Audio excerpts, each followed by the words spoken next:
If x is a random variable with probability density function 1 by square root of 2 pi sigma square times exp minus 1 over 2 sigma square x minus mu squared, where sigma square and mu are parameters, then we say that x follows a normal distribution. We write x is distributed as a normal. The expected value will be equal to mu and the variance will be equal to sigma square. This is in actuality a family of distributions, as we have one distribution for every combination of mu and sigma square. Mu can be any real number and sigma square can be any non-negative real number. The normal distribution for a random variable can be generalized to the case of a random vector. So now I have an n by 1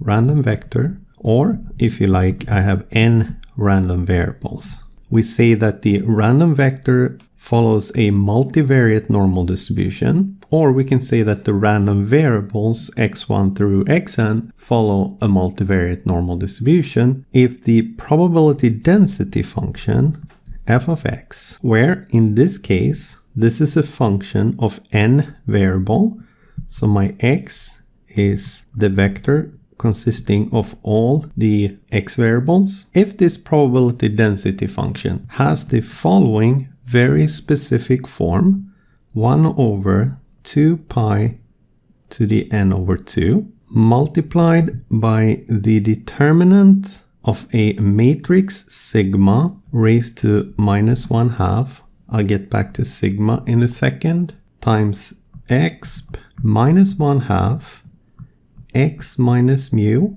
Mu is a vector of constants. I'll get back to that also. Transpose times sigma inverse x minus mu and parentheses. Then we say that the random vector x follows a multivariate normal distribution.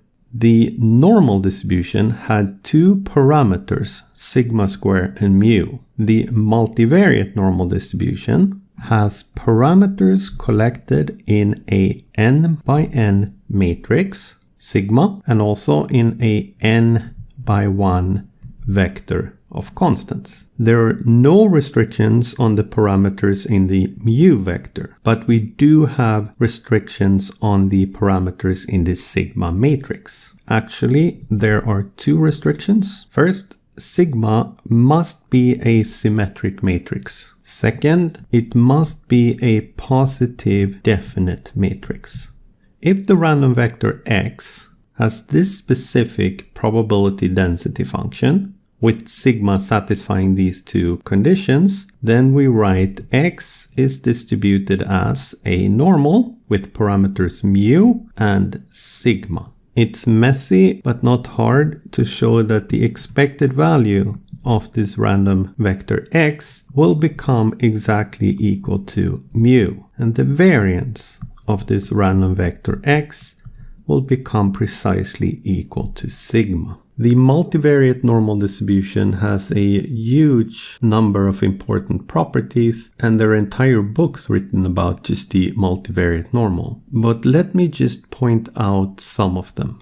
If the random vector follows a multivariate normal distribution, then the marginal density of any collection of random variables in X will also be that of a multivariate normal distribution. Specifically, if you look at the marginal distribution of a single random variable in the X vector, xi, then this one will always follow a normal distribution. Its expected value will be mu I, which is the value at position I in the mu vector, and the variance will be equal to sigma square I, which is the element at position I, I in the sigma matrix.